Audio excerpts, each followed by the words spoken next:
Welcome to another deep dive. Today, we're going to be looking at the Spartacist Uprising in Germany in 1919.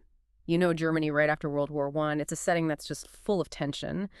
And the story of the Spartacists, well, it's a complicated one. We'll be exploring who they were and what their aims were and the impact that their actions had.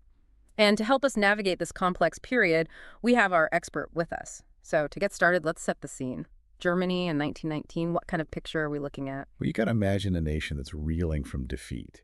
The economy's in shambles. People are dealing with hunger and this disillusionment. The Kaiser's gone, and in his place is this brand new Weimar Republic that's trying to establish its authority. But then you also have these whispers of revolution coming from Russia. It was a powder keg just waiting to explode. So we've got social and political upheaval, economic hardship. It really does sound like the perfect conditions for unrest. And this is where the Spartacists enter the picture. So who were they? The Spartacists were revolutionary socialists that emerged during World War I. They were actually originally part of the larger Social Democratic Party, the SPD, but they broke away in 1916. They felt that the SPD had become too moderate, too willing to compromise with the powers that be. So they were looking for a more radical path. So what exactly did they want? Well, they were inspired by what the Bolsheviks were doing over in Russia. They believed that a communist revolution was the only way to create a truly just and equal society in Germany. So they wanted to overthrow the Weimar Republic and establish a completely new system based on these workers' councils, which they called Soviets. It would have been like direct democracy for the working class. That is a pretty bold goal, especially when you consider that the Weimar Republic was still trying to find its feet. How did they think they could pull off something as radical as a communist revolution in that kind of environment? Well, they saw the Weimar Republic as inherently flawed. They argued that it only protected the interests of the wealthy and powerful, and that it was incapable of addressing the very real suffering of the working class. And yet, remember, the success of the Bolsheviks in Russia was fresh in everyone's minds. It was a powerful example that a communist revolution could actually succeed. So the Bolsheviks provided kind of a blueprint or a proof of concept, but revolutions need leaders. So who are the figures driving the Spartacist movement in Germany? What two names stand out? Rosa Luxemburg and Karl Liebknecht. Luxemburg was a brilliant thinker, a Marxist theorist, and a powerful writer. She was deeply opposed to war and violence, but she believed that revolution was sometimes necessary to break the cycle of oppression. She sounds fascinating. Didn't she have some reservations about the direction of communist movements, even though she was a revolutionary herself? Yeah, and that's what makes her so interesting. She was very critical of authoritarianism, even within communist movements. She really emphasized the importance of democratic principles for workers, even in a revolutionary context. It's a nuance that's often overlooked when we talk about her legacy. So a revolutionary, but with a nuanced view of revolution. And what about Liebknecht? What was his role? Liebknecht was a charismatic politician, a real firebrand who became kind of a hero to many workers because of his powerful speeches and his unwavering support for socialism. He was also vehemently opposed to World War I, which made him popular with those who were disillusioned by the war. Together, Luxemburg and Liebknecht gave the Spartacist movement intellectual depth and popular appeal. Okay, so we have the context, a nation in turmoil and a revolutionary movement led by these charismatic figures. But what was the final straw? What pushed them to actually launch an uprising in January 1919? Was it purely ideological? Well, ideology played a big role, for sure. But the situation on the ground was also critical. The economic hardship in Germany after the war was immense. There were food shortages, skyrocketing inflation, mass unemployment. People were desperate. And the Spartacists offered an alternative, a radical solution to their very real suffering. So they were tapping into this widespread discontent and painting the Weimar Republic as ineffective and out of touch. Exactly. They argued that the Republic was incapable of real change, that only a revolution could bring about true justice and equality for the working class. And the example of the Bolsheviks in Russia, who had successfully overthrown their government, gave their message even more weight. It's fascinating how the events in Russia had such a ripple effect across Europe. But you mentioned earlier that the Weimar Republic wasn't just going to stand by and watch as its authority crumbled. They had a tool they could use to push back against the Spartacist threat. Right. They turned to the Freikorps, right-wing paramilitary units made up mostly of former soldiers. These were battle-hardened men, fiercely anti-communist, and they were unleashed to crush the uprising. That's a pretty drastic move for a government that was supposed to be based on democratic principles. Relying on a heavily armed, arguably anti-democratic force to maintain order, it seems like a risky strategy. Didn't that raise questions about the legitimacy of the Weimar Republic, especially among those who might have been sympathetic to the Spartacists? It absolutely did. Using the Freikorps was a double-edged sword. It may have helped the Republic survive the uprising, but it also alienated a lot of workers and further polarized German society. It raised serious questions about the government's commitment to democratic values. So this decision to rely on the Freikorps adds another layer of complexity to this story. We've set the stage, we've met the key players, and we've seen the tensions brewing. So what happened when the uprising actually began? How did it play out on the streets? The Spartacist Uprising kicked off in Berlin on January 5, 1919. It started with demonstrations, worker strikes, and the Spartacists taking control of key government buildings. They even occupied newspaper offices, a classic move to control the flow of information and shape public perception. So they were going for a swift and decisive takeover, trying to paralyze the city and seize the reins of power. How did the Weimar government and the Freikorps respond? They responded with force, and they responded quickly. The Freikorps were well-armed and organized, and they were unleashed on the Spartacists. And over the next 10 days, fierce street battles raged throughout Berlin. It sounds chaotic and incredibly violent. In the midst of all this chaos, what happened to the leaders of the uprising, Luxemburg and Liebknecht? Did they escape? Tragically, no. Both were captured by the Freikorps and executed on January 15th. The details of their deaths are particularly brutal. Luxemburg's body was actually thrown into a canal, a chilling act that really underscores the ruthlessness of the time. That image, her body in the canal, is a stark reminder of just how high the stakes were and how brutally the authorities moved to crush the uprising. So the uprising is suppressed, its leaders are dead. What happens next? What was the immediate fallout? Well, the Weimar Republic survived the immediate crisis, but it emerged deeply wounded. Using the Freikorps, a group with questionable loyalty to democracy, to violently suppress the uprising, alienated a lot of workers and cast a long shadow over the government's legitimacy. It seems like a Pyrrhic victory. The government survived, but at a significant cost. It must have had long-term repercussions. It absolutely did. And to make matters worse for the Weimar Republic around this time, the stab-in-the-back myth started gaining traction. This was the idea that Germany hadn't actually lost World War I on the battlefield, but had been betrayed by its own government and civilians, particularly those on the political left. It was a dangerous and damaging narrative that further eroded trust in the government and paved the way for future conflict. So the uprising, while ultimately unsuccessful, further fractured German society, deepened those existing divisions, and planted the seeds for more unrest. It's a sobering reminder of how fragile democracy can be, especially during times of crisis. It's a reminder that choices made in moments of crisis can have long-lasting consequences. And it's a reminder that stability isn't just about suppressing dissent, it's about addressing the underlying issues that cause it. Indeed. We've explored the events of the Spartacist Uprising, met the key players, and examined the choices made by both the revolutionaries and the government. But there's still much more to unpack. Stay tuned for part 2 of our deep dive on the Spartacist Uprising, where we'll explore how these events impacted the lives of everyday Germans and take a closer look at the complex legacy of Rosa Luxemburg. Welcome back to our deep dive into the Spartacist Uprising. We've been talking about the political fallout, the decisions that were made, the power struggles, but it's important to remember that these events didn't just play out on some political stage. Real people, everyday Germans, were caught in the middle of all this. So can you help us shift our focus a little? What was life actually like for ordinary people during this chaotic period? It's easy to get lost in the big picture, the revolutions, the political maneuvering. But try to imagine living in a country that's been devastated by war. Shortages of food, medicine, basic necessities.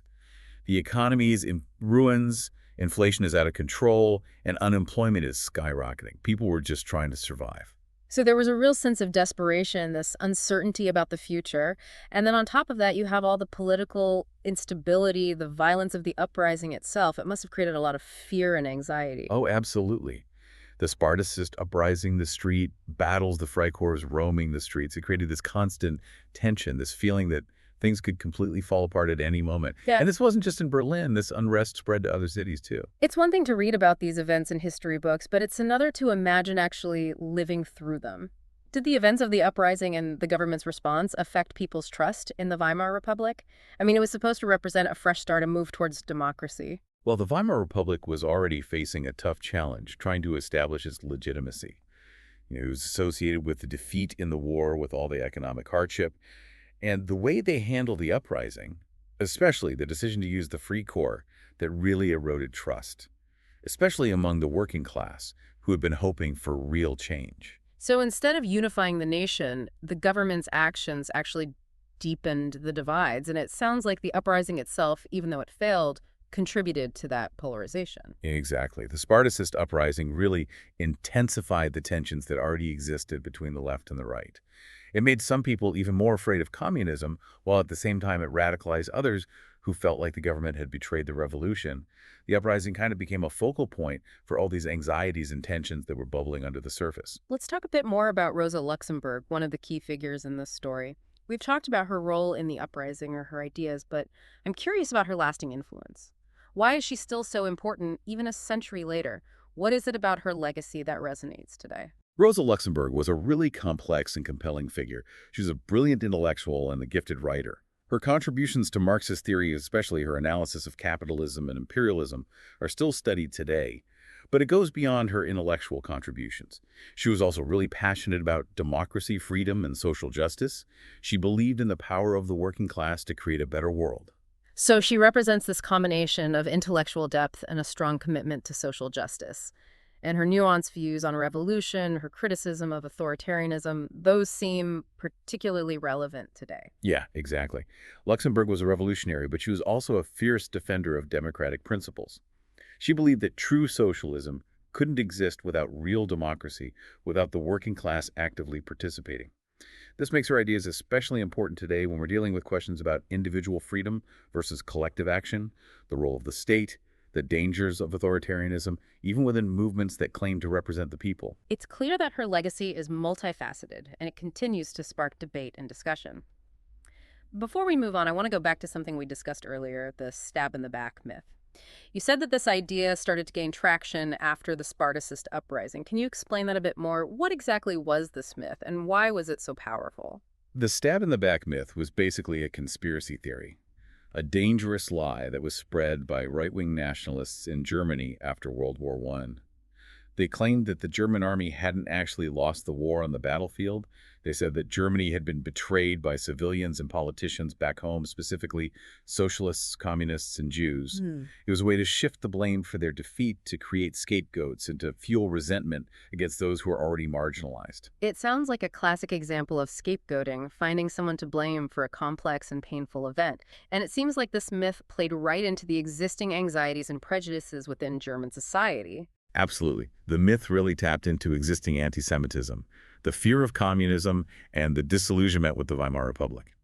It provided this simple explanation for something that was really complicated, and allowed right-wing groups to present themselves as the true patriots, the defenders of the nation who had been betrayed by these enemies within. So it wasn't just some historical curiosity. It was a powerful tool that was used to shape public opinion and advance a political agenda.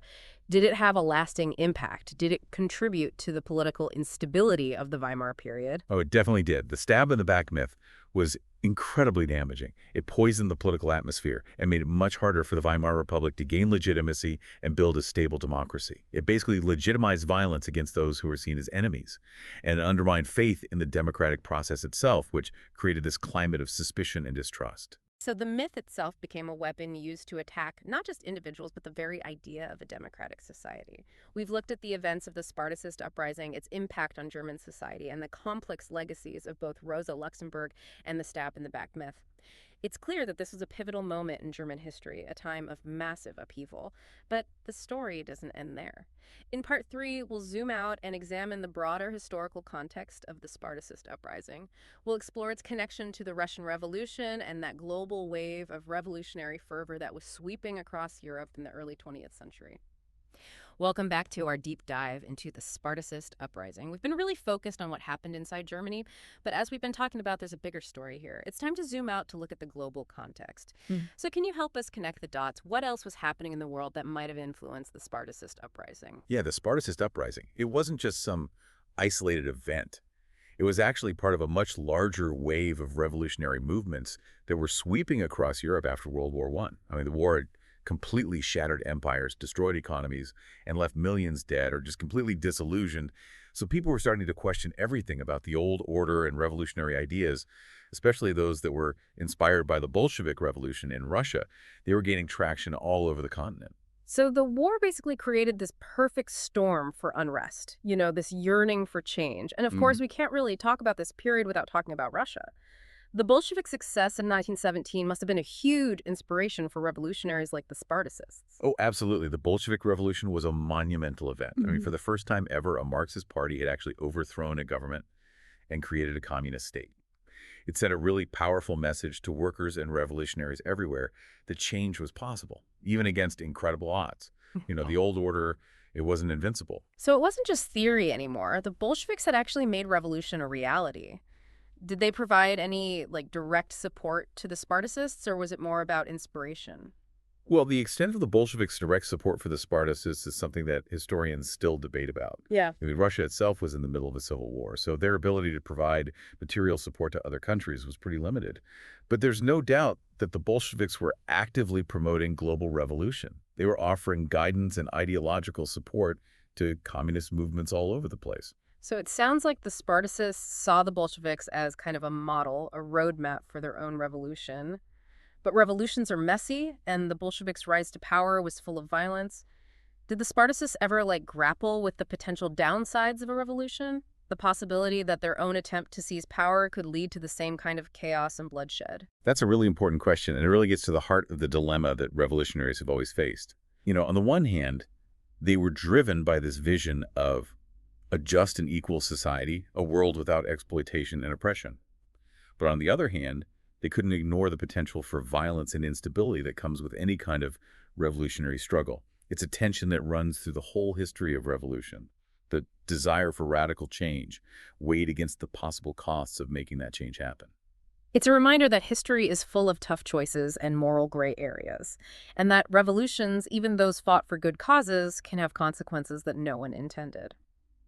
So, as we wrap up this deep dive, what do you think are the most important things we can take away from this? What can we learn from this turbulent chapter in history? Well, I think the Spartacist Uprising offers a lot of valuable lessons. First, it reminds us that historical events are rarely isolated. They're part of these bigger trends, interconnected processes that go beyond national borders. The Spartacist Uprising was part of this global wave of revolution shaped by World War I and the ripple effects of what happened in Russia. Understanding that broader context is crucial for really grasping the complexity of what happened. So, we need to zoom out to see the connections, the patterns that influence historical events. What else can we learn from the Spartacists and their struggle? I think the Spartacist Uprising also shows us the power of ideas. The Spartacists, even though they failed, were really driven by this vision of a more just and equal society. Their ideas resonated with a lot of people, especially those who felt marginalized by the existing power structures. And even though they were defeated, their ideas continued to inspire others and they contributed to the ongoing fight for social justice and equality. It's a reminder that ideas really matter, that they can be incredibly powerful even when change doesn't come easily or quickly. Any final thoughts for our listeners as we wrap up our deep dive into this fascinating period? Even though the Spartacist Uprising failed in the short term, it stands as a testament to how much humans desire a better world. It's a story about courage and conviction, about the willingness to challenge the status quo even when the odds are stacked against you.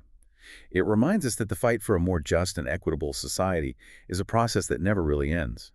And it challenges us to think about our own role in shaping the future. Thank you so much for guiding us through this complex and thought-provoking journey. And to you, dear listener, we leave you with this final thought.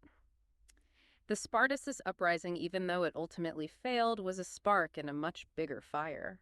It was a moment that captured the hopes, the frustrations, and the anxieties of a world that was struggling to come to terms with the aftermath of war and the longing for a more just and equitable future. The echoes of that struggle can still be felt today as we continue to grapple with the challenges of creating a more just and equitable world.